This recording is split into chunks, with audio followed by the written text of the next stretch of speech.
Good afternoon, everyone. We're going to go ahead and call to order at 12:02. Just a reminder, this meeting is being recorded, so anything shared or said during the meeting will be part of the public recorded and it's posted to our website. Thank you for everyone's patience as we're just a couple minutes after time today getting started. We're going to go ahead and do a roll call first. Shelley? Amber Rice. Present. Dan? Who did Dan, you say? are you on? Yeah, are you on, Dan? Yep, I'm All here. right. Great, thank you. Franco Castro-Marin. Frank Walter. Gail Bradley. Present. Eve Godstanker. Present. Jason Johnson. Here. Josh Gaither. Present. Julie Augenstein. Present. Kevin Foster. Michelle Preston. Present. And we have quorum. Excellent, thank you.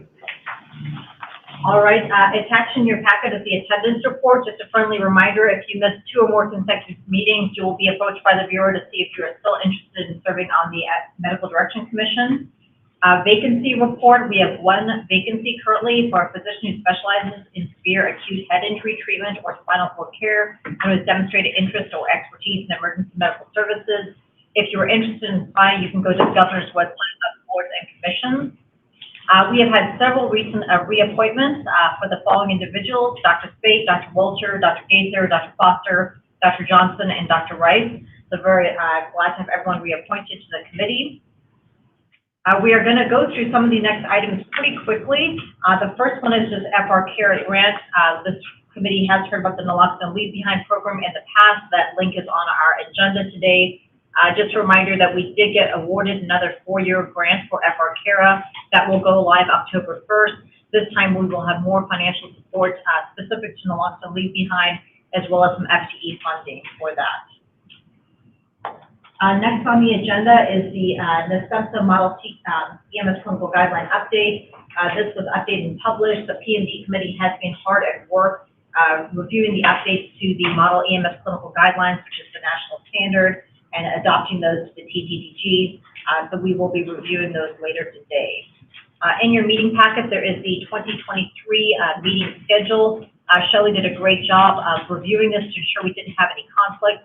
If for some reason you do see a significant conflict, please let us know and we will see what we can do to address that. Next, I will move to our Bureau report. Chief Garcia. Right. Well, good afternoon to the Medical Direction Commission. Just a few quick updates. We've acknowledged today that it is Suicide Awareness Month, and there are resources that the department wants to make sure are shared on suicide prevention, and that we continue to highlight the 988 hotline that is now available statewide and nationwide.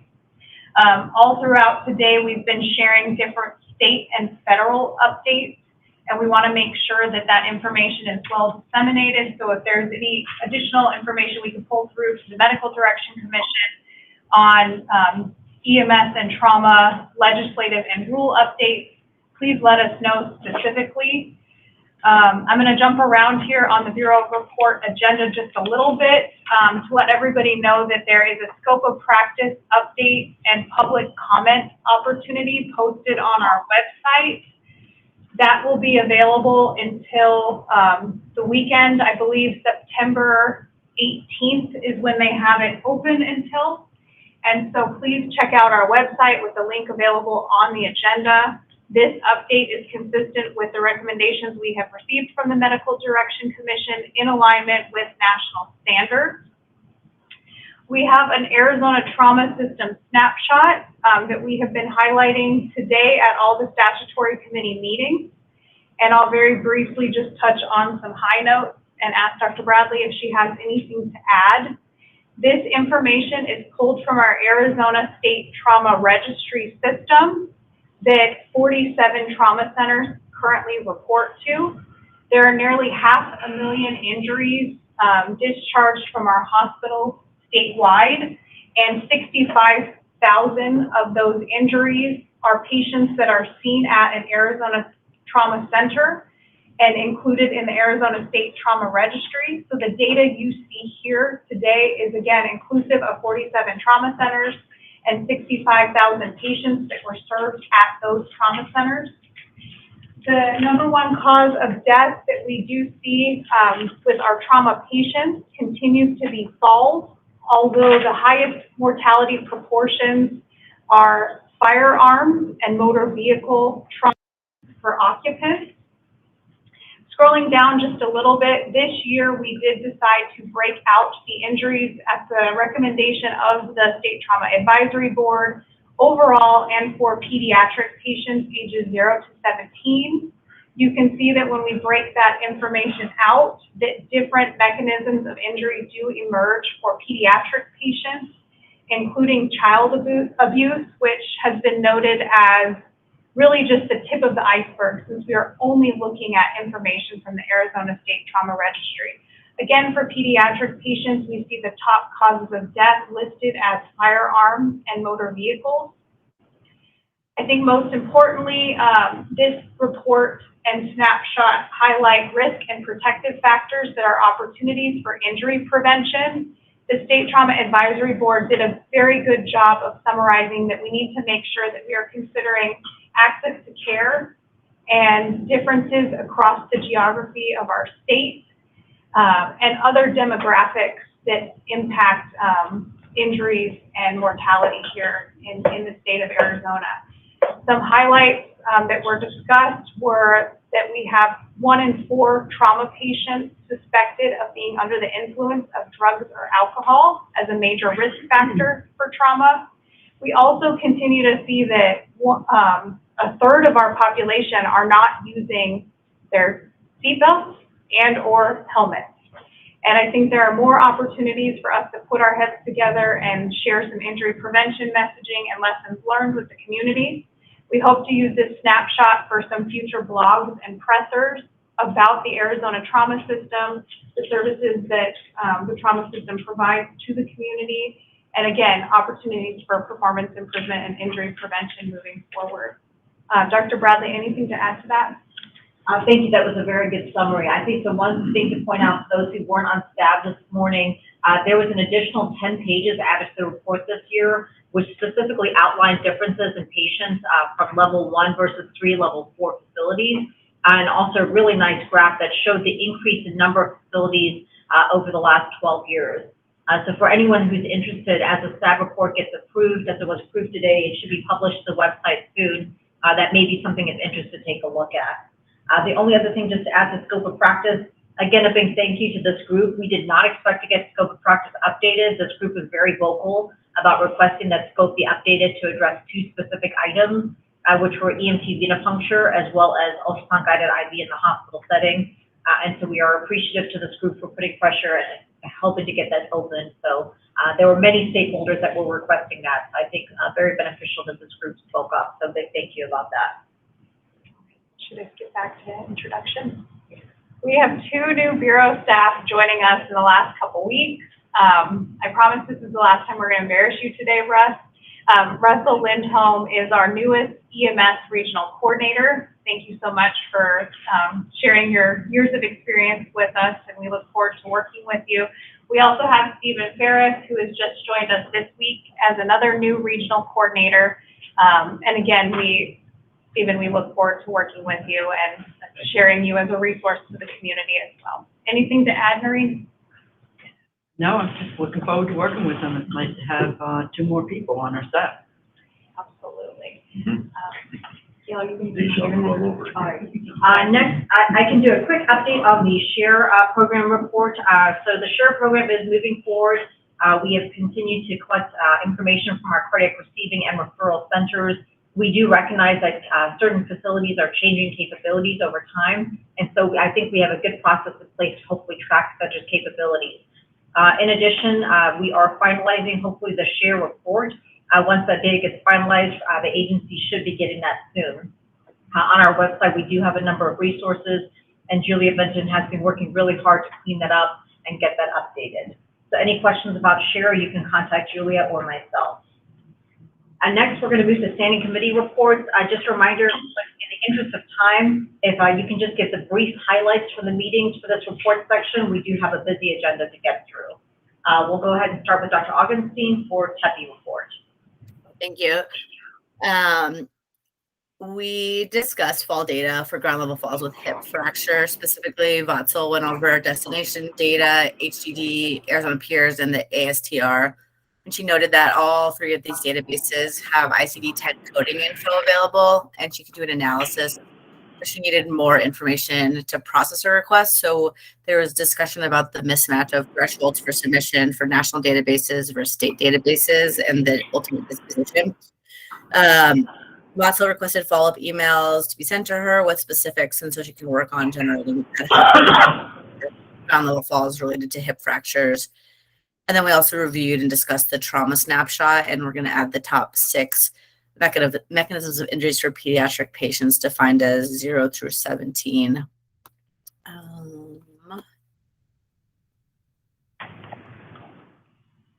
And then in regards to the trauma snapshot and the inner report, if pediatric is specified, the age cutoff is specified, and Vatzel confirmed that the annual report and snapshots of all the 0 to 17 for pediatric data, unless it's otherwise broken down.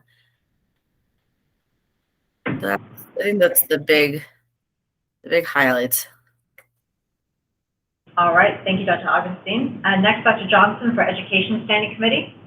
All right, I'll try to keep it as quick as I can. So just the highlights, we voted to create a work group to address the ACS field triage guidelines updates. We also are creating a work group to create STR training for EMT skills of the supraglottic and CPAP. And then we're also adding, we also talked about adding the compressing the zones of care to the posted resources, as well as changing the 3-year cycle for reviewing posted training curriculum to change it to 3 years.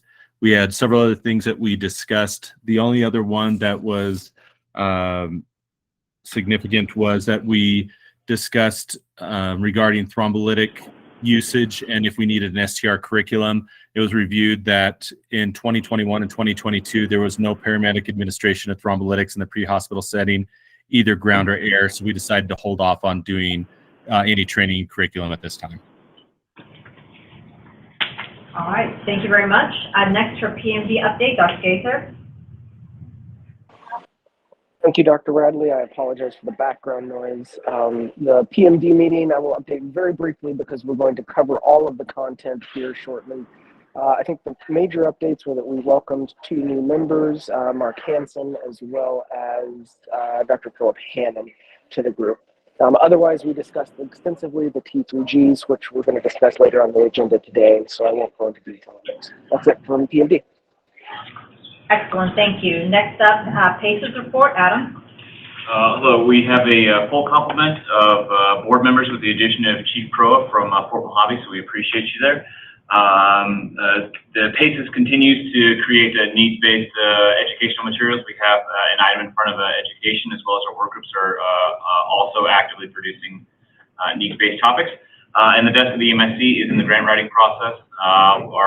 We have a new ceiling for the EMSC grant, and so we're excited to bring that to the state for improved pediatric training. That's all I have. Thank you, Adam. Next for discussion and action items, if I can get a motion to discuss, amend, and approve the MDC meeting minutes from May 19th. If you could please say your name when you make a motion or second it. Jason, so moved. Thank you, Jason. Franco, second. Thank you, Franco. All right, as Shelley scrolls through the meeting minutes, these are being displayed and were in your packet as well.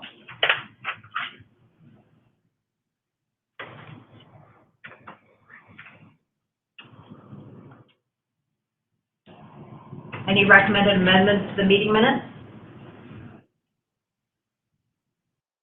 Hearing none, anyone opposed to the meeting minutes as displayed and shared, please say nay. Any abstentions? All those in favor say aye or type it in the chat. Aye. Aye. We do need to capture a few more votes, please. Aye. Aye. Thank you. All right. Next up is an update on pilot project ultrasound guided IV, scope of practice. Dr. Gaither. Thank you, Dr. Bradley. Would you like me to share my screen? I have a few graphs. I'm happy to share them, or I can verbally go through them with y'all. If you can share it, that would be great. Whoops. Well, you'll see my entire screen. That's quite all right. That's the only option I have, so forgive all the junk on my desktop here. Looks like you can now see my screen. Can everybody see that? Yes.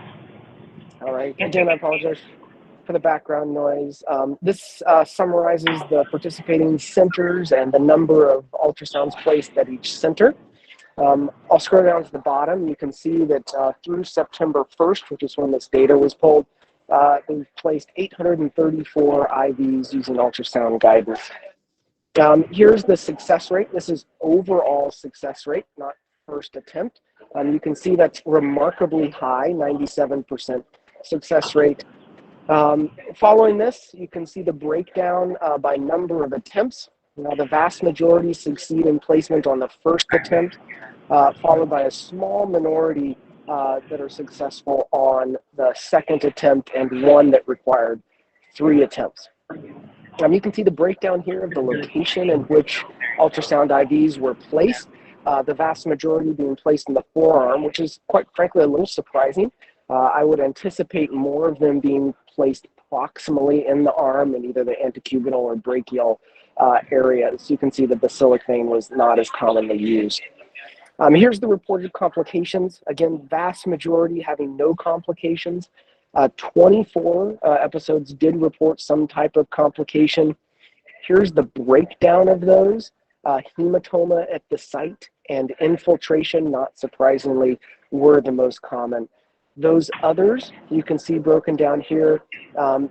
They just use this text box inappropriately, described as infiltration. 1 stated there was pain, and 4 reported there were no complications, and that it was actually reported as an error. So the actual complication rate here is probably 5 hematomas, 7 infiltrations, 7 others, for a total of 13 complications reported. That's it for the pilot data on this one, and I'm happy to entertain any questions related to this pilot project. Thank you, Dr. Gaither. Are you able to provide us with a copy of the data?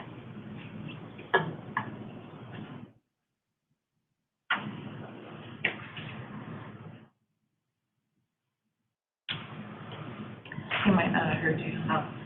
Josh, can we get a copy of the data? But thank you very much for the presentation. I'm so sorry. I muted myself. I said, yes, I'm absolutely happy to share it. I'll send it to Shelley, and you're welcome to use it however you would like. Excellent. Thank you. All right. Next, just wanted to give a brief update about the ADHS. Hey, Gail. Hey, Gail, this is Dan. Yeah. Can I ask a quick question? Yeah, absolutely. If the pilot is going somewhere, first of all, as pilots go, that's statistically a giant number, and pretty much face validity to it. So if that's going somewhere, is there a forum where that's going to happen? I assume the plan isn't to do another year of pilot data with that kind of data volume if it's going someplace. Just quick question. Yes, so great question. So this is up to the scope of practice update. This was one of the 2 items that had been pushed forward. So that is in the proposed scope of practice update. That public comment period is ending September 18th, so Sunday. The next step is the department will review all the public comments. And then after that, is there an anticipated go live date? I mean, depending on the comments that we receive, it could potentially go into effect at the end of this month or next month. But we want to make sure we give that adequate opportunity for public comment to see if there was anything else to be considered. And Dan, maybe to chime in on my end, the primary purpose of collecting this data was to reassure stakeholders that adding ultrasound-guided IV placement for hospital-based paramedics was a safe procedure that they could do. And I think we have demonstrated that through this data. So my intent would be to discontinue this pilot project when the new scope of practice rules go into effect. Yeah, thank you both. A really good point from Dr. Spey. I think when we've had pilot projects in the past, we didn't necessarily have data or this volume of data that came back to the committee. With this new process for a review and approval of pilot projects, this is a really nice way for us to ensure that there's safe practices being put forward, and as we update scope of practice, that we have data to support that. So thank you very much, Josh, for all your work. I know you did this for a number of hospital systems throughout the state to help facilitate this. So big thank you. And like I said, that public comment period, if you do want to be in support or against the changes, please go to the public comment section on the rules update to provide your feedback. Any further questions before we move along? So next, just updates regarding the ACS updated field triage of injured patients. So this had initially gone for more discussion from staff. Staff wanted to readdress, so we had a special session where we provided a lot of the data that ACS have put together to really make the recommendations for their updates. This is a pretty impressive body of work. If you've not reviewed the package of information ACS has put together, they've put out a number of training PowerPoints. There's been a number of publications that have also come out to explain why these changes have been made and to support that.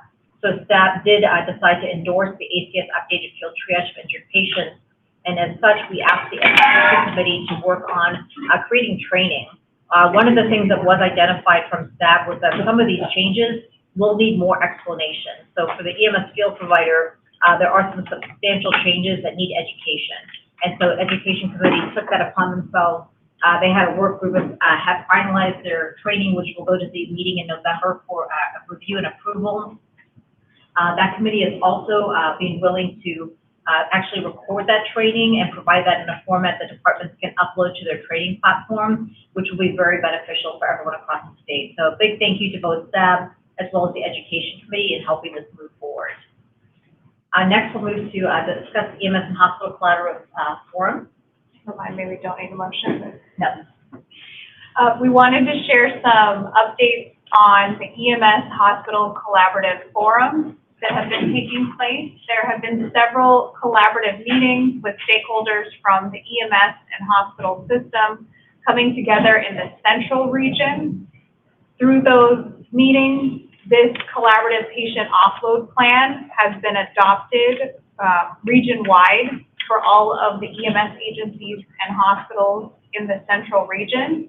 This plan mirrors the offload plan that was also developed in the southern region. And so we have seen system-wide quite a bit of adoption of taking on this as a standard approach for all of our EMS and hospital providers. I know we've presented this offload plan in the past, so I don't expect that we will go through this in detail during our time together today, but we did want to bring up that we are revisiting and hoping to do some more communication on this offload plan as a tool with the busy months ahead. We do anticipate that EMS volume and hospital volume will continue to increase in the months ahead, and hope to continue to promote this as a tool to make sure that we have consistency and safeguards built into our system as we move forward collaboratively. This week, we've also brought together statewide representatives with folks from each EMS regional council to continue discussions and, again, to make sure that we are approaching this as one system and allowing an opportunity for EMS, hospital, and also post-hospital providers to come together in a collaborative forum and monitor how this patient offload plan is going. Dr. Bradley, would you add anything to how these forums are going and the intended outcome with plans like the one we see here today? No, thank you. I think that was a really good summary. You know, honestly, this has been something that when you look at a couple-page document, you don't realize the amount of work and collaboration that was needed to create something like this. One of the things that we asked EMS Council to consider was really creating a work group on communications. The one thing we realized is as we work together, we certainly can't give representatives from every entity in a room when we make these kinds of decisions. And so we've really tried to take representation from multiple different work groups and different organizations at all levels. But then when we look at dissemination of information, that's where we've had a little bit of breakdown. And so we are really wanting to get together with the EMS Council and figure out what is the best way that we can communicate some of this information out to stakeholders across the state.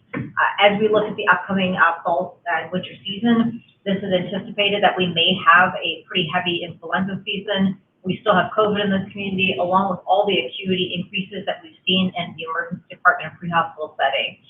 So definitely looking for opportunities that we can to provide opportunities to get crews back in service. So that's the summary on that view. Any questions regarding this? Yeah, this is Franco. I would just ask that, given all the complexity that you brought up in terms of communication, in terms of having limitations on how many stakeholders can participate in major projects like this, I would just ask that, out of the sake of transparency, that you include a roster of participants so that stakeholders understand who was involved. If they have questions, who would they go to? And also just to see who's representing them when these choices are being made by a specific forum or committee, sometimes without knowledge of who exactly is representing whom by region or sub-region or what have you. And Dr. Castro-Marin, I can share some information on one of the last collaborative forums that took place in the central region. Representation was requested from each hospital system, including either CMOs and or pre-hospital coordinators. There were also representatives from each sector of EMS that came to the table. And I believe invites went out to some of the associations as well, just to make sure that we were inclusive in trying to capture folks from each area. The last one that took place, Gail, you're going to have to help me remember, was last month. And I believe that the group will be coming back together the first week of October, with really the invitation being open to anybody that is inclusive of the EMS and hospital system in the central region. But I think if your question is, can we share a roster? Absolutely. And we have a meeting invite that if there's anybody that would like to follow up on that meeting in October, we can make sure that that is shared with you. All right, next on the agenda, if we can get a motion to discuss, amend, and approve the update to drug table 1 to remove the key line with 1 star that indicates patient assist and remove corresponding 1 star on the lines for nitroglycerin for EMT. That's a lot of words, but I need a motion, please. Name and a motion.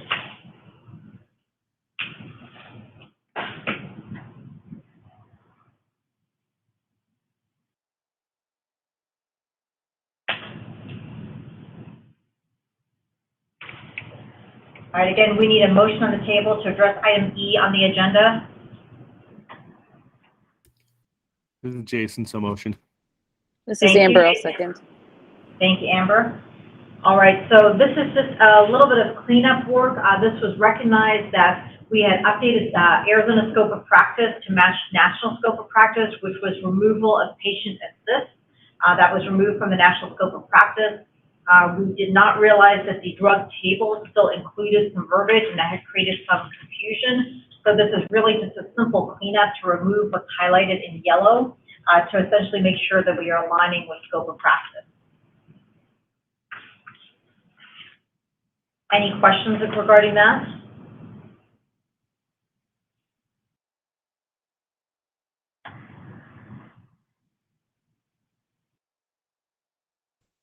Yeah, this is Franco. Just for the record, can you confirm, just for this body and for the record, that there are still specific regulatory cutouts for basic level EMCTs for naloxone and I believe auto-injector epinephrine, if I'm not mistaken? So this is only addressing to assist a patient with self-administration. That's the only change that's being proposed. Okay. It's a patient assist. That's the only amended change which matches scope of practice.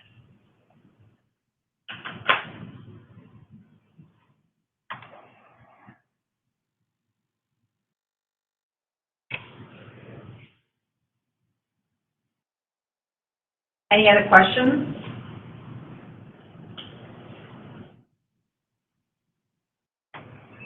This is really just a little housekeeping issue. We wanted to make sure that we cleared up that confusion.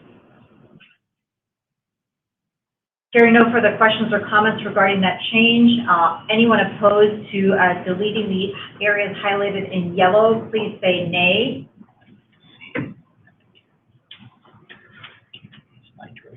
Hearing none, any abstentions? All those in favor, please say aye or type it in the chat. Aye. Aye. Aye. All right. Thank you, everyone. Next on the agenda, we have, if we can get a motion to discuss, amend, and approve PMD's approved T3Gs from 3 separate meetings.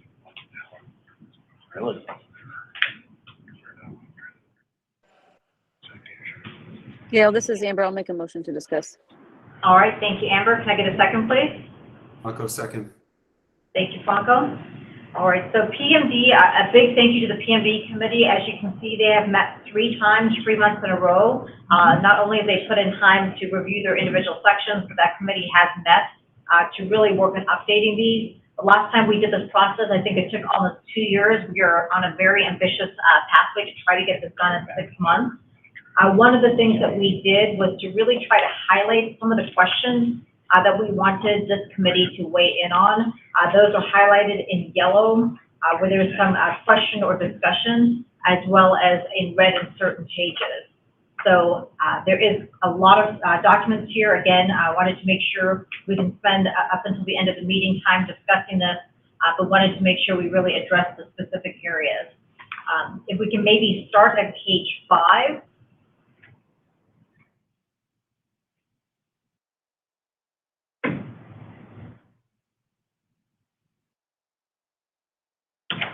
So one of the things I came up with this was just some of the fluid bolus verbiage.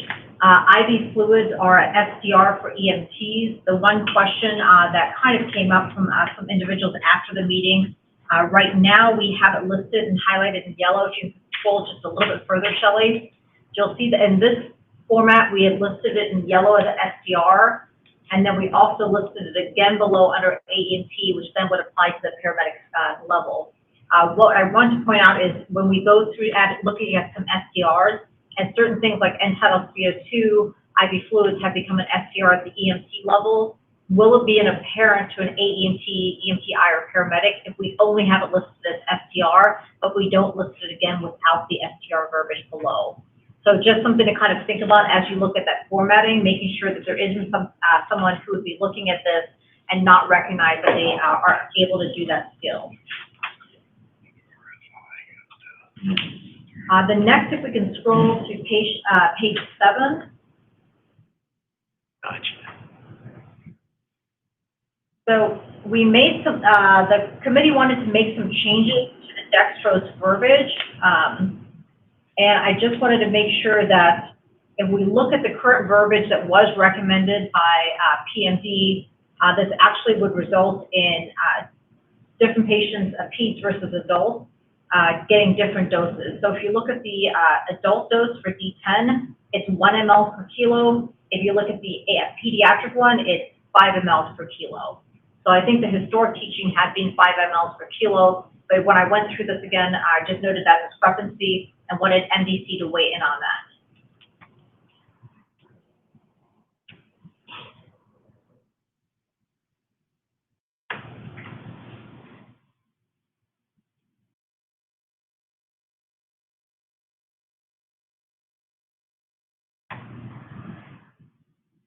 If I have to pick you up all in person and drive you here for the next meeting, I will. I need some feedback. Well, are you wanting people who are not on PMD to predominantly make these? Because I think we discussed it in PMD. So are you kind of wanting other people besides the PMD members? No, anyone, even if the PMD members want to. I mean, the PMD committee went through a lot of protocols and guidelines at a time. This was just one of those things, as Shelley and I were going through all the edits to make sure that we captured them, that I recognized that there was a difference. I wanted to bring that forward for the group to look at.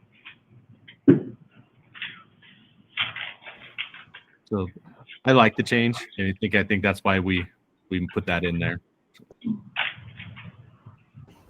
Gail, this is Dan, just a question. Since you brought it up, if it's not a typo, I suppose somebody from the committee could just tell us why. So it's not really it's not a discrepancy if it's not a typo and not an error, but perhaps since you brought it up, it's worth somebody giving 30 seconds on why.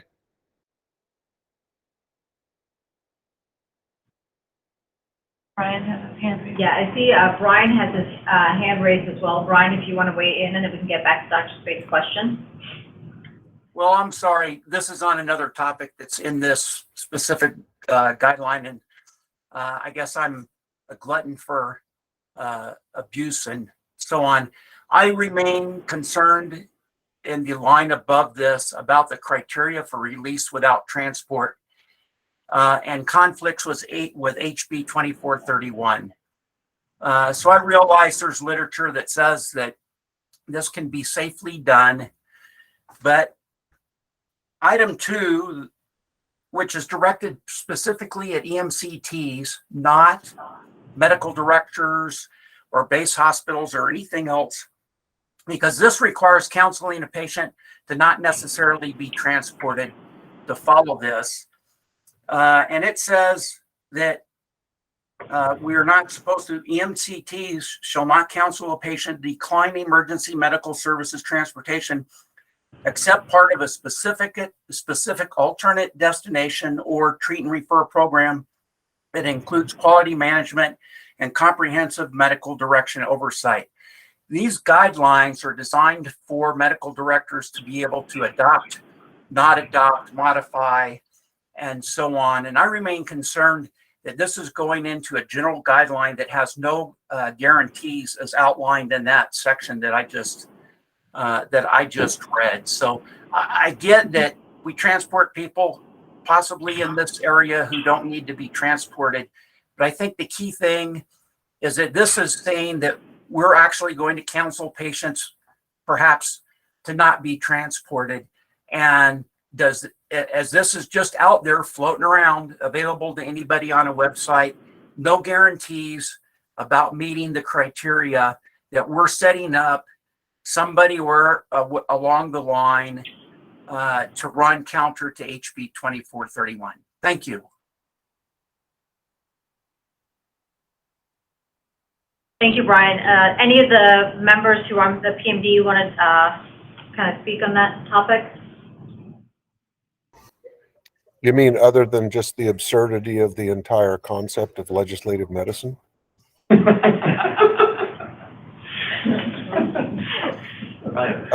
This is Dan. What I would say is we obviously have to follow the law, and this is obviously the regs have to match with the law.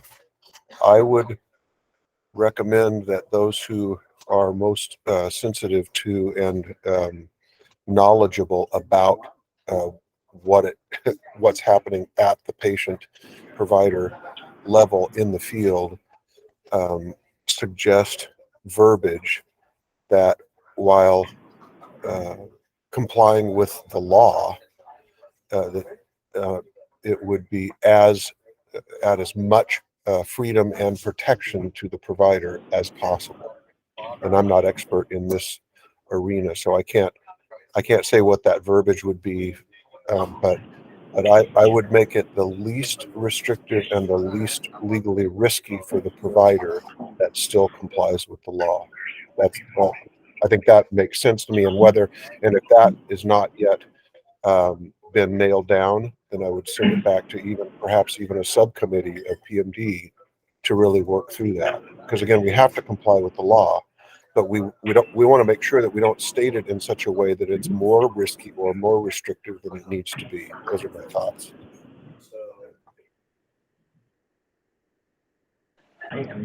I'm going to offer my 2 cents on this one, and then I'll do the dextrose at the same time, just to save raising my hand twice. I feel that the language here is appropriate. We're designing a treat and release protocol. The Arizona Department of Health Services has treat and refer protocols. because this is literally taken from the evidence-based guideline for the care of patients with hypoglycemia. I think this is truly an area where we as a group of medical directors can set a standard in our state for the safe release of a patient following treatment outside of a treatment refer protocol. You don't have to be a treatment refer agency to use this. This is actually the only one that we have evidence-based guidelines for that are have been shown to be safe. So I favor this language. I think it's okay. I don't think it's going to cause us legal issues. In fact, it supports the practice of paramedics.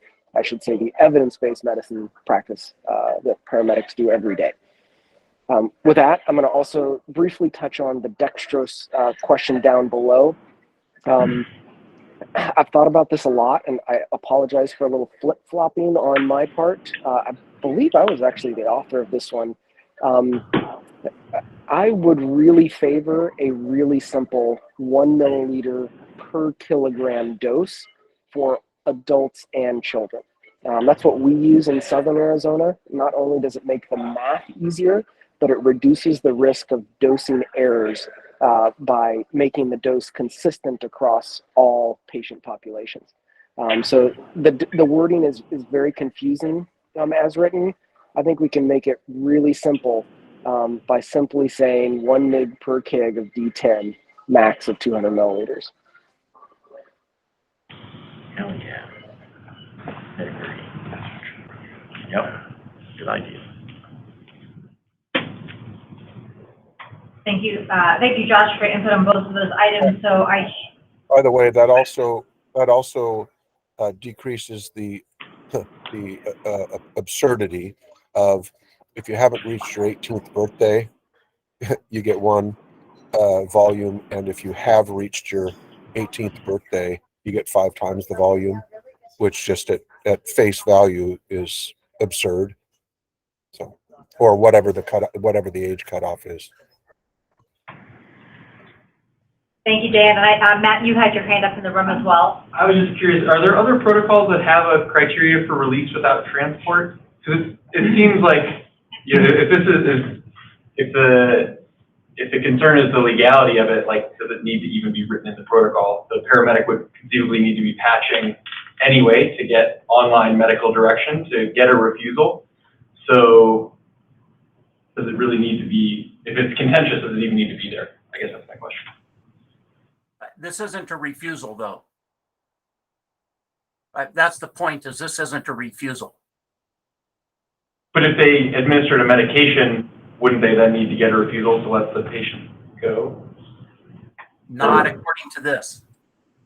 So Frank or Josh or Amber, I don't know if you want to speak to this about Southern Arizona. I think this is something that you guys have implemented there. Yeah, so we don't have them patched for all refusals in Southern Arizona. It's not the standard practice unless there's particular concerns. So this is just a way for the paramedics to identify low-risk patients who the literature says can be released on scene without having to sign a refusal necessarily. It's just a different risk level, right? So refusals we're saying are riskier than non-refusals, and a treat and release protocol is a way for a paramedic to identify a safe practice of releasing a patient that's not a refusal. So we're not going to tell the patient that the risk of staying on scene is up to and including death, which is what we say all the time for other refusals. We're saying that we believe that it's safe based on the protocol is written. If you fall within the guidelines, it's safe to stay home. And it's a protocol that allows them to do that. So I think what Josh was trying to say earlier is that without protocolizing it, yes, it would have to be a refusal. And the paramedics would not be able to cancel this person or to let the patient know that they believed it was safe for them to stay home. And I would only add to that, we have been doing this in Southern Arizona for the last decade, and I have never once had a complaint that I have reviewed for Tucson Fire Department or as the base hospital medical director previously related to this protocol. And I would secondly add, it is actually quite valuable to have this listed as a protocol because it's a checkbox, right? You have to go through each of these and check off all these criteria in order for the patient to go home. In the absence of this listed, you'll have a huge variation of practice from every emergency medicine physician that you call on who can stay at home and who needs to be transported.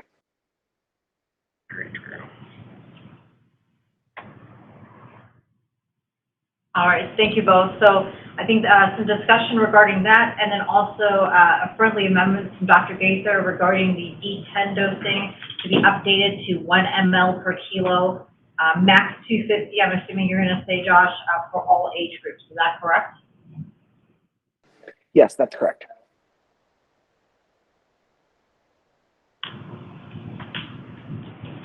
All right, so why don't we, to ensure that we do this correctly, I'm going to tackle each one separately. So we'll kind of do the D10 dosing, take a vote on that, and then go to the next. So anyone opposed to updating the D10 verbiage to be D10 IV or IO, 1 ml per kilo, max dose 250 ml, in parentheses, preferred for all age groups? Please say nay.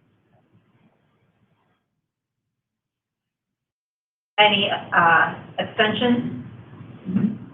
All those in favor, please say aye. Aye. Aye. Aye. All right, I see Dr. Augustine just joined us back. Just to make sure, I realize I was probably 30 seconds too early in that motion. Dr. Augustine, what we were just discussing as our pediatric specialist was updating the Dextrose verbiage for adult and pediatric to be 1 ml per kilo for all age groups for D10. The current verbiage was going to allow for pediatric patients to get a much higher dose than an adult patient. Sorry, it's for D10 to do 1 ml per kilo is what you're saying? Yes. That's a low dose. Usually we'll do 5 per kilo of D10 for pediatric, for hypoglycemia. I'm assuming we're talking about hypoglycemia. Yes, for hypoglycemia. Yeah, I mean, usually it's like the rule of 50. So if it's like D10, we'll usually do 5 mLs per kilo. If it's, D50, we would do 1 ml per kilo.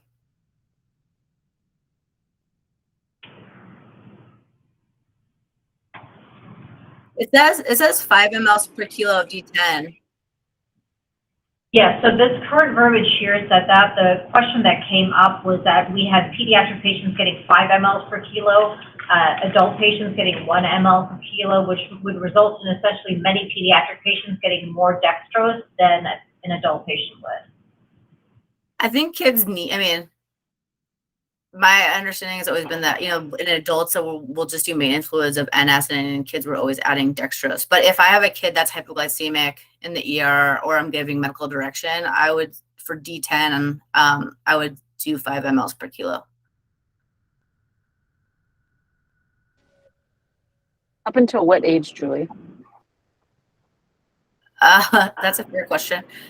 Till they're adult size. Honestly, most of us often forget to factor in that some people get to become too big, and then you're actually giving them more once you're hitting the adult weight, you should, like all the other meds, usually once you get to the standardized adult dose, then we'll call it a day. Yeah, I think the concern here was that the volume in a bigger child, they would default to the pediatric dosing up until the age of 14 or 18. And so you'd have 17-year-olds getting many, many, many times the amount of dose of dextrose that than a person a year older might get. Yeah, that's a valid point. And honestly, I don't think I've ever really seen hypoglycemia, maybe like in a septic patient, and someone that's, this is for us, this is usually like the kid with gastro or the neonate. So it's not a frequent incident for us. So I think it would be reasonable, or I can kind of do a quick lit search, but I think once you're over the age of 10, that would be reasonable, or 12 or whatever. That's a completely Yeah, non, and but I'm they mostly can repeat worried it. about the infants that we would be undershooting the amount of dextrose that they're going to need. Like if a 1-year-old came in seizing, I wouldn't want from hypoglycemia, I wouldn't want them to only get 1 per kilo. Yeah, I think that that's an extremely rare cause of seizure, but I think that they can repeat it as well. Yeah, that's true. That's absolutely true. I don't know. And I think I would just offer the background. We've also had this in our Southern Arizona protocols for 5-6 years now and never had any issues with that pediatric dosing at 1 mg per kg. And Julie, the thing that we discussed while you were not on the call, and I apologize, was when you have different doses, of course, you have different dose calculations that leads to that kind of cognitive delay and decision-making, potential for decision-making errors. So one of the reasons I was proposing going to a 1 mg per kg for all individuals was simply to reduce the likelihood of dosing errors. I think that's really reasonable as long as we have some verbiage on here to repeat, to check it again. But I mean, kids have a really robust response to that amount of, I think from a safety standpoint and a practical standpoint, that's going to reduce errors. And I'm actually, it probably is more than enough dextrose for everyone outside of like that, neonatal or really young infant. I think that's totally appropriate. And you're right, you can always just repeat it. Hey, Gail, and as I'm looking at this, then it looks like the sort of instructions to repeat the dose are only listed on the adult side. I don't know if we should extend that whole box across to cover adult and peds. Yes. Yep. One of the things that we can look at with this is we have the dextrose dosing, we have the D10 with the dilution, and so we can really look at, we may just need to keep for simplicity with the glucagon dosing, but we'll make sure that the verbiage, reassess vital signs, mental status, et cetera, gets put on both boxes. I did catch that note as well.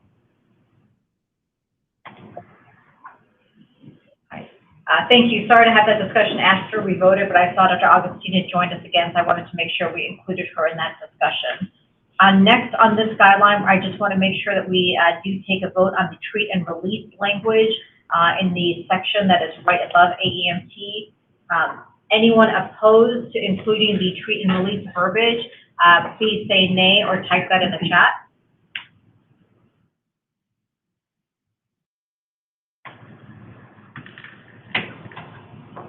Any abstentions? All those in favor, please say aye or type that in the chat. And I vote would keep it in. And I vote would keep it in, yes. Thank you. But I do need votes. Aye. Aye. Aye. All right, I've heard 3 votes, so we do need some more votes there, please. Please type it in the chat. Aye. By the way, if your style is say nay first, if you're not opposed, I think it's perfectly reasonable to assume that, and no one abstains and says nay. I think it's appropriate to assume in line that we've all said it just for efficiency, that we're all yay. Thank you. I'll check with Shelley. She's the one that keeps me out of trouble. She's our parliamentarian. I'm spiraling. So you're keeping the language in. I have 4 votes listed so far. Correct, yes. So we still do need official votes. I think from parliamentary purposes, unlike some other meetings that are not governed by public meeting rules, we do need official votes and a quorum documented. So I do need some additional votes, please. One way or the other. So if everyone just put their vote in the chat. Abstain. Abstain, thank you. That was Dr. Gotzinger.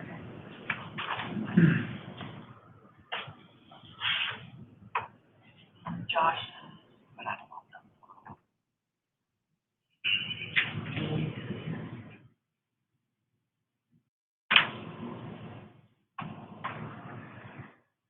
So I heard initially, I think I heard Dr. Johnson approve.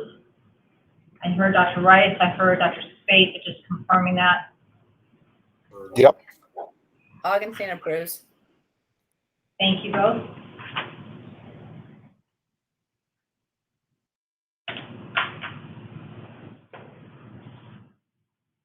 Yeah, I'd say the majority aye. Okay. We'll keep the language on it. Okay. All right, thank you. We will keep moving then. All right, if we can go to the hyperglycemia page next, there is a brief update. I think we added the verbiage. We realized that we had a max dose for adults. We did not have a max dose for pediatrics, even though we had a lower fluid bolus. So just wanted to make sure we added the verbiage. Again, this is for treatment of symptomatic hyperglycemia with signs of dehydration, vomiting, and/or altered mental status. We just wanted to make sure we added from a safety perspective not to exceed the adult dose.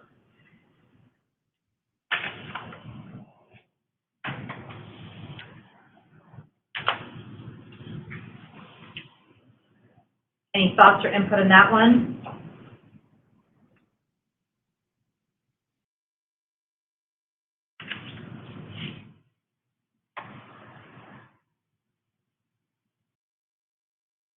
Dr. Augustine, I will hit you up on this one since this is pediatric specific.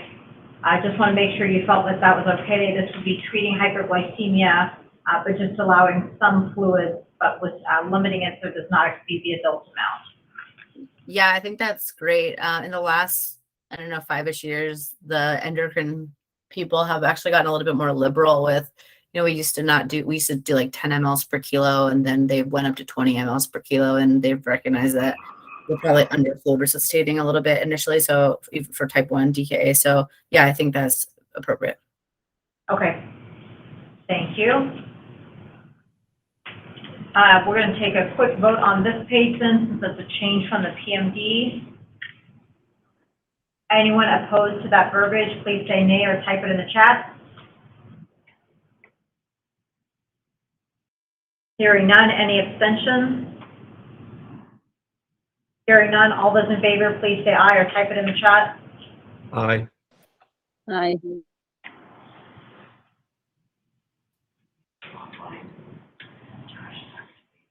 All right, thank you. We see your votes in the chat as well. Did we need to do a vote on the altered mental status yellow? Looked at it, but we didn't vote on it. That was more of a discussion. That was just I wanted to discuss, not a change. Okay, yes. Thank you for catching that. Next for anaphylaxis. This is something that I realized, I apologize to PMD, I realized after the special meeting, I wanted to bring forward some feedback that we had gotten from some allergy and asthma specialists when they had presented at the Pediatric Symposium for EMS. And they had recommended that the PEDS epi dosing be a milligram per kilogram dose to max out the adult dose versus being the less than 25 kilo, greater than 25 kilo cutoff. The rationale for that is they said certain patients you would be underdosing if you use that weight base of just a 25 kilo cutoff. Julie, you could probably speak to this better. I think it was one of your colleagues that did speak to this. So the central region did update this to be more simple. So it essentially there would be PEDS epi 1 milligram per ml, 0.01 mg per kg IM, max dose 0.3 milligram. So just wanted to bring that forward for the committee to look at. Again, that was one of the recommendations to ensure we are not underdosing a child with anaphylaxis. Yeah, I agree with all of that. Honestly, we see so much anaphylaxis that doesn't get epi, even with EMS coming in with the epi in their hand, but not giving it. So to me, I don't want to underdose kids, but whatever we think is going to be the easiest for providers to feel comfortable actually giving epi. Thank you, Julie. And I think, this was something that the group had gone back and forth on quite a bit on the 0.1 versus, or 0.01 mg per kg versus the kilogram cutoff. But based on that lecture, I think the central region did adopt the red wording here. So I wanted to bring that up for the group to consider as a friendly amendment from PMD's discussion.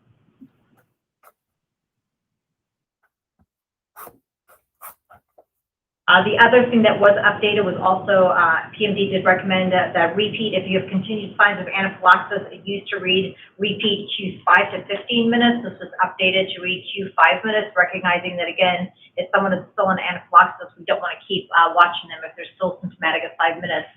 to retreat at that point. Sorry, is there a question there?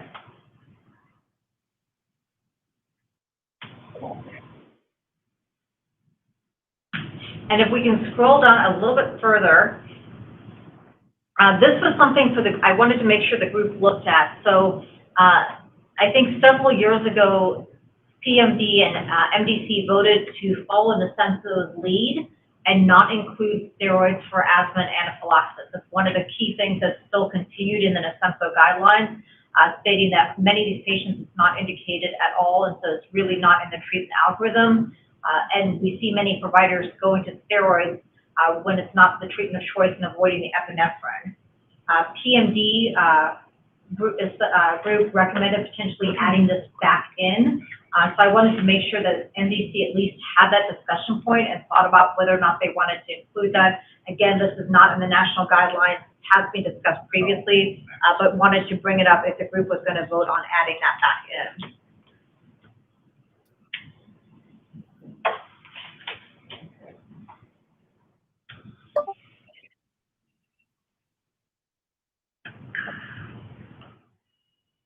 Julie, were you trying to say something there?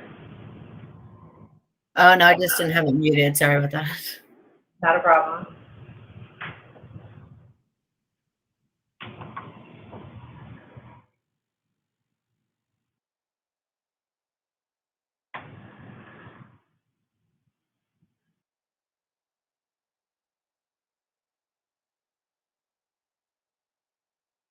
So any discussion on that piece for MDC members? Again, this is something that would be added back in that is not in the NASEMSO guidelines.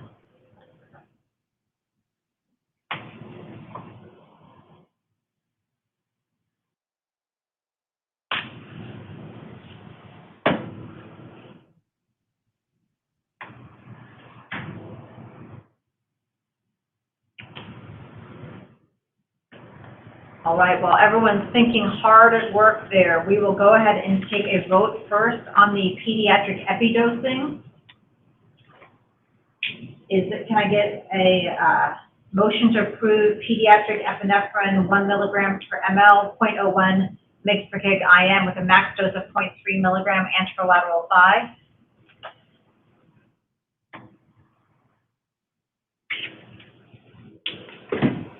So moved, Jason. Thank you, Jason. Can I get a second, please? This is Amber, second. Thank you, Amber. Anyone opposed to that change, please say nay.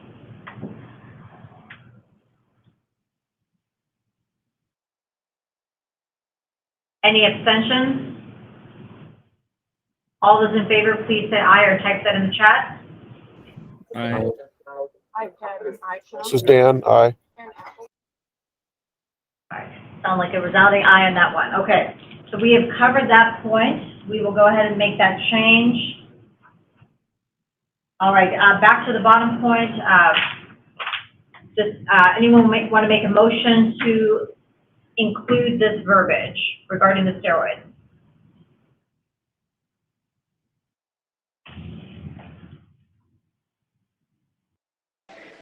This is Josh. So moved.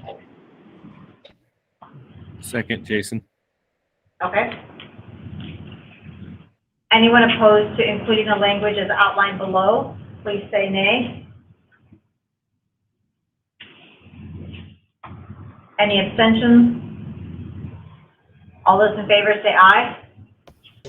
Aye. Aye. Aye. Aye. And we will go ahead and merge. You'll see the comments in red. That will be merged. It's the same language for both adult and pediatrics, so it will be merged to be the same across both sides. All right. Next page for shock. This was just, I wanted to bring to this group's attention, not necessarily a change, but the PMD committee did adopt the push dose epinephrine verbiage that had been used in the central region. So you will see that language added here. This does match with NASEMSO's recommendations as well. We have also included the verbiage to assist with mixing of push dose epi. And I think a couple pages down, you'll see kind of a larger format version as well. just as another reference sheet for how to mix push dose epi for the EMS provider in the field. So I wanted to make sure that the group did see that that was included as a new change. One thing that I did want to highlight here that I realized again after the PMD committee, so my apologies, I did not realize that beforehand. We have on this guideline assist with patient's own hydrocortisone. However, as patient assist was removed from scope of practice. Anyone who's been around in the EMS system knows that the push for recognizing and treating adrenal insufficiency, there was a big legislative push and kind of nationally regarding this topic. But we do not have this in scope of practice any longer. So I wanted to make sure that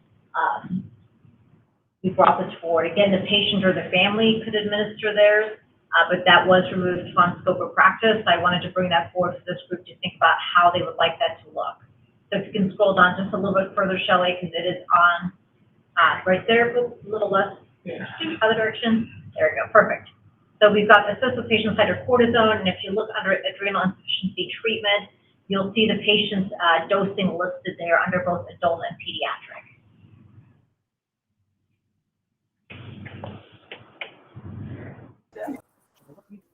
Just a quick clarifying question too. Is it from the flow of the document, is it clear that this is not for trauma? That trauma is obviously a completely different issue for traumatic shock. Is that I just haven't looked carefully enough at the flow of the document to make sure that it's either specifically excluded or it's obvious that this is not for shock and trauma. Yes, at the very top it does say for shock due to suspected trauma, refer to general trauma management. Perfect, thanks. Yep, absolutely, great point.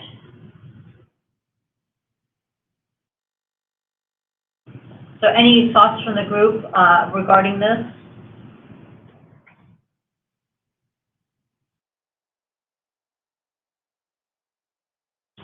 One option would be to just delete the assist with patient's own hydrocortisone, and then that would also take out the hydrocortisone language under both adult and pediatrics. They would still have the option to use methylprednisolone.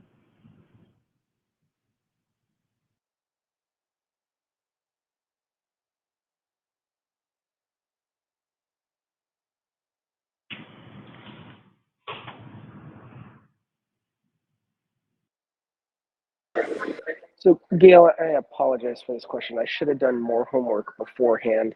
I am looking at the scope of practice right now, and it does say under psychomotor skills, pharmacologic intervention, and this is, I'm going to make sure I'm on the right document here. This is why I'm apologizing. The scope of practice model, make sure it's the most recent one that I have. Shoot, where's the date on this? Of course, there's no date at the top.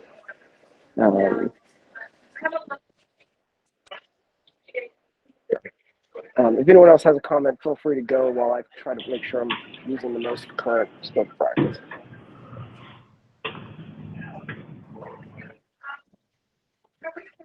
And what line are you looking at, Josh? I can't multitask very well, but on the scope of practice document that I'm looking at right now, on page 24 of the national, this is NHTSA's National EMS Scope of Practice Model. It lists, it says psychomotor skills. The following are the minimum psychomotor skills of an EMT.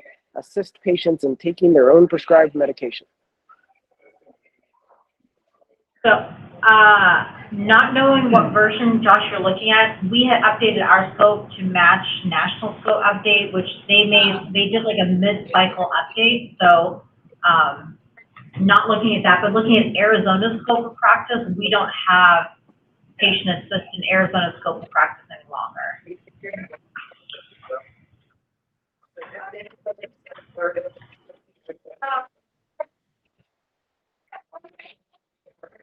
And I'm totally fine with that. And I again apologize. I just didn't know this one was coming. I, as well as you all, recall how much effort was put into adding this line. Yes. And I would be a little reticent to just strike it unless, so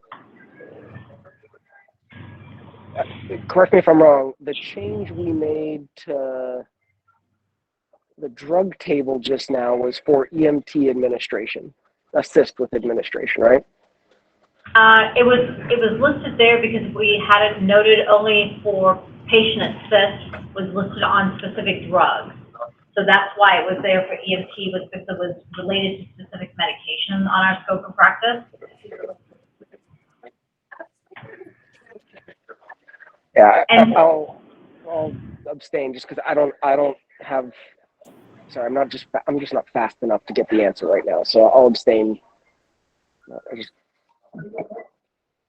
yeah, and I wanted to bring that conflict up. Like I said, I should have noted that at the PMD committee, and I did not notice that until we did our follow-up to review the changes. But we could certainly table this page and keep going through the packet and take this one back to PMD to get a better answer on. So that might be a sufficient response for you.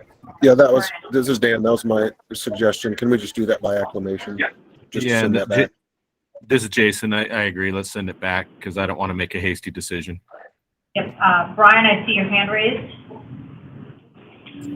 Well, we did change that. We did change that based off of the 2019 scope of practice update.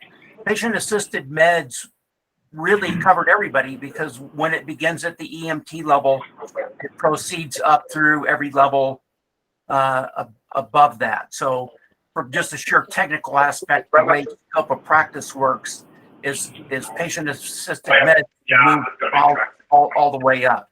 So this would mean we would need to go back again and change table 1 because hydrocortisone has the asterisk in it for AEMT, IMT 99, and paramedic level for patient-assisted meds currently. But that was done off of, as I recall, we did that through PMD and it went through Medical Direction Commission for that last scope of practice update. Whenever it was in the spring that all of that occurred to remove that from the scope of practice. This is Dan again. Once we get this deep into a detail at the commission, especially with so much to do, I recommend either we, by acclamation, send it back, or if you need a motion that we do that. Otherwise, we can spend lots of time on things like this. Thank you, Dan. I think why don't we go ahead and take a motion to take this page back to PMD to address specifically the hydrocortisone and patient assist. Recent one, 2019. So moved. This is Dan. Second, Jason. All right. So we'll do a vote. Anyone opposed to tabling that one? Any abstentions? All those in favor say aye. Aye. Aye. All right, if we can go to page 15. Again, just highlighting any specific updates. Just a reminder, page 15 is a renamed guideline. This was previously our refusal guideline. PMD voted to change this to informed consent / non-treatment / non-transport adult and pediatric patients. After the PMD meeting, there was a request to add in the specific language highlighted here in yellow to match statute, which states all patients who request transport to the hospital will be transported. So this is not anything that's new or different, just does match the statute that is currently in place.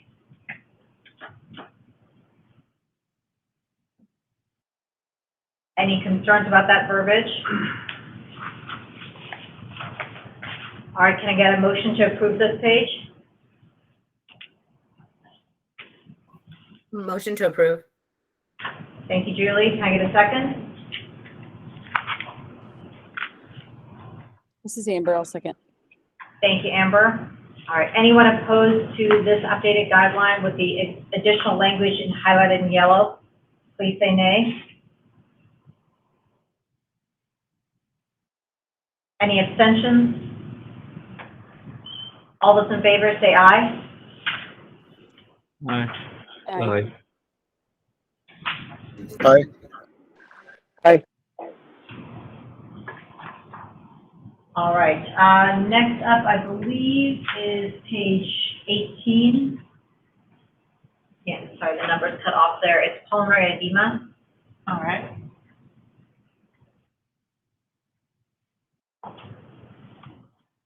This, if you can scroll just a little bit to see some highlights in yellow and red here.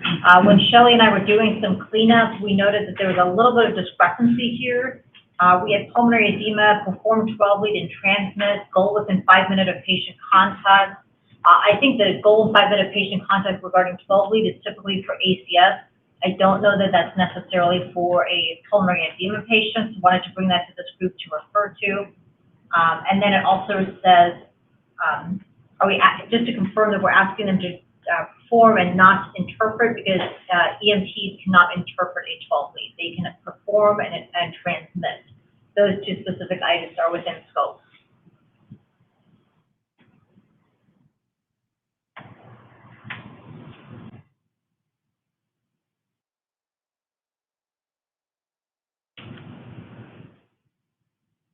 So I think if we have it as perform 12 lead and transmit, that is likely sufficient. I think if we add the refer to STEMI guideline, that could be interpreted to mean that we're asking the EMT to identify a STEMI on there.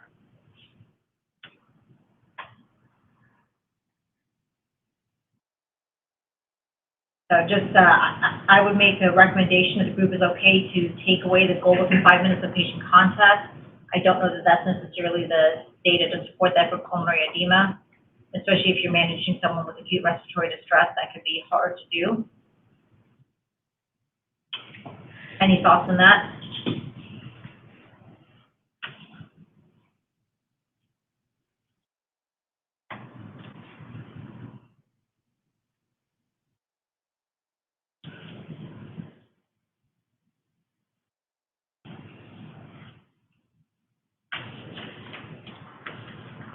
All right, quiet group today. We have 10 minutes and a lot of pages to get through, so I do need some votes, please. Feedback on this.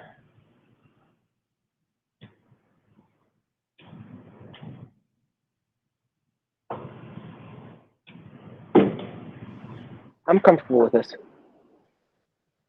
I'm sorry, what was that? You cut out there? Sorry, I said I'm comfortable with this. Me too. He's comfortable with it. Yeah, Dan, I am too. And by the way, it's not our disinterest. We have too much to do. And so when I don't respond, I'm happy with what it is. So I would suggest we just, if nobody speaks up, we move on and vote. Right. That's the way I was doing it too, is unless I had something against it, I agree with it. Okay. So we're going to keep a goal of 5 minutes for 12 lead EKG and refer to chest pain ACS STEMI. Is that correct? Yep. Okay. All right. Next up for clarification under NIPPV, we had language there. CPAP should be administered for severe respiratory distress. Just a clarification, we had, when you look at NIPPV, CPAP is the STR for EMTs. Paramedics can use BiPAP as well as high flow nasal cannula. So do we need to then specify below that so that we have that verbalized? So I think we did that on some of the airway ones that included various forms of NIPPV. So we can scroll down just a little bit further. Okay, up a little tiny bit. And just so we can see the two parts, the NIPPV at the bottom. I just want to make sure that we capture these two sections here. So if we keep the CPAP verbiage that's in yellow there, and we just say STR for that section, we've got it listed as STR, and then we've got NIPPV listed below. Do we need to specify high flow nasal cannula in parentheses paramedic only, because we don't have that on there currently?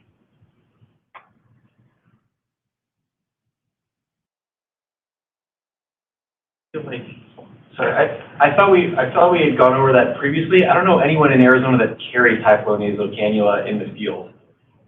We actually got quite a few requests with the onset of COVID, which is why it was added to both. Yeah. There are different devices that are kind of modified versions of that, so it was one of the requests that we got pretty frequently, actually, with COVID initially, was for that. Sorry. Hi, Gail, it's Amber. So in the line where it says NIPPV, and this is under EMT, right? Yeah.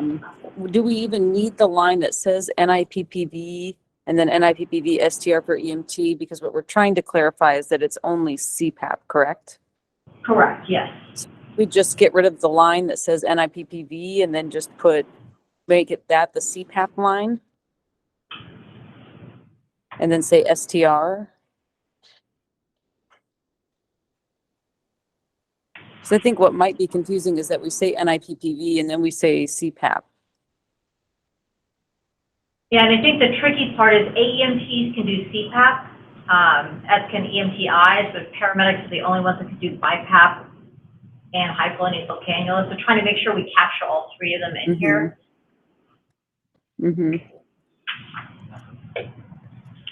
So this sounds like it's maybe more of a formatting issue that we need to take back to PMD to fix some of that on.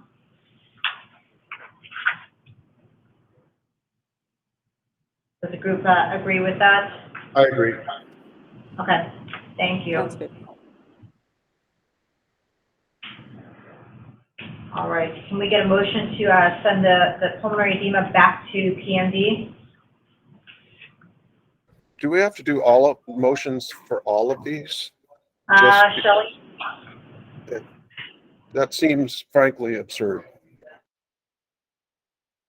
We just need consensus on everything. As long as we have consensus, when no one's weighing in one way or the other, we have to take motion. So if people speak up or type in the chat consensus to send us back, we can certainly do it more efficiently that way.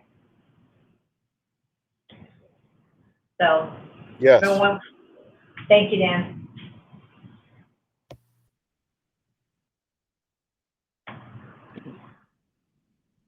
Agree.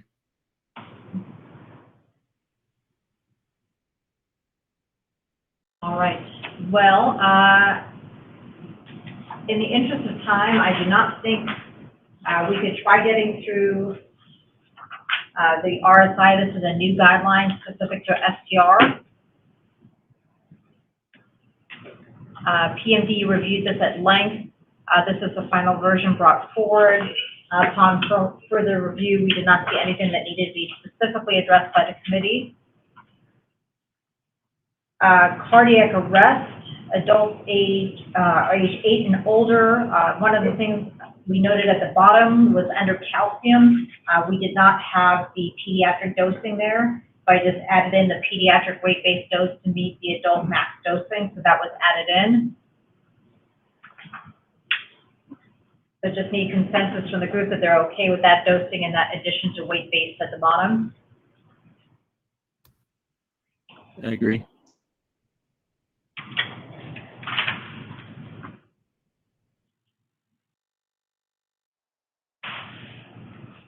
And I'll second Josh's motion. Thank you. For pediatric cardiac arrest, a couple questions that came up was under the pediatric one. For lidocaine, we don't have a max dose. Do we need a max dose? Yes. But I don't know what it is. So, It's been a long time since given lidocaine. yes, myself included. I don't know. That's Can we just make the max the adult dose? That's sort of typically what we would do. Yeah, Yeah, I vaguely remember it wasn't around 100. Yeah. So the way the adult one is worded, we actually don't have a max dose. We have a max total dose because it's got repeats. So the adult version actually doesn't list a max initial dose.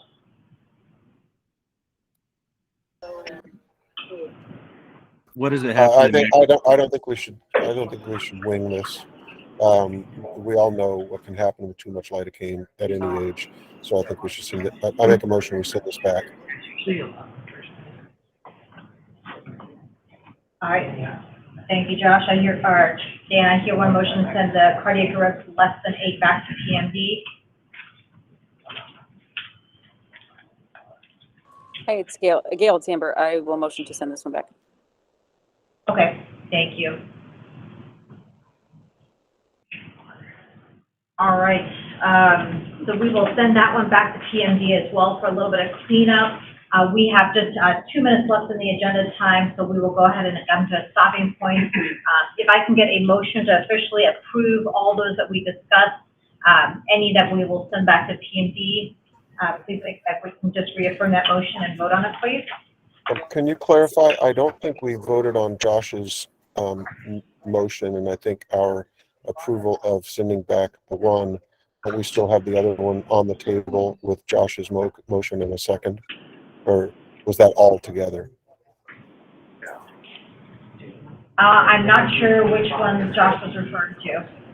My motion was for the adult cardiac arrest and the RSI. And I don't remember us voting on those. So those we were doing, we'd be just voting on any changes specifically that PMD had not discussed, and then we were going to vote on the rest of the packet. Great.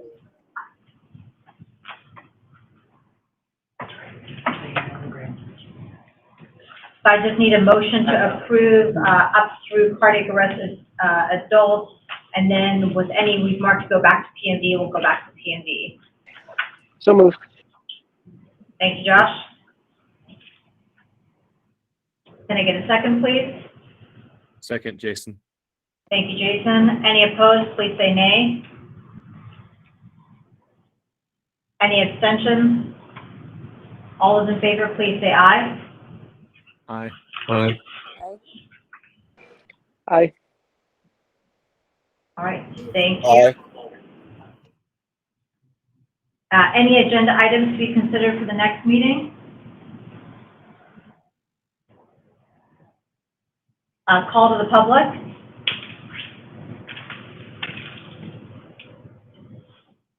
Summary of current events is in the agenda and on our website as well. There's hyperlinks from the agenda. Our next meeting will be January 19th at 12 o'clock. Can I get a motion to adjourn?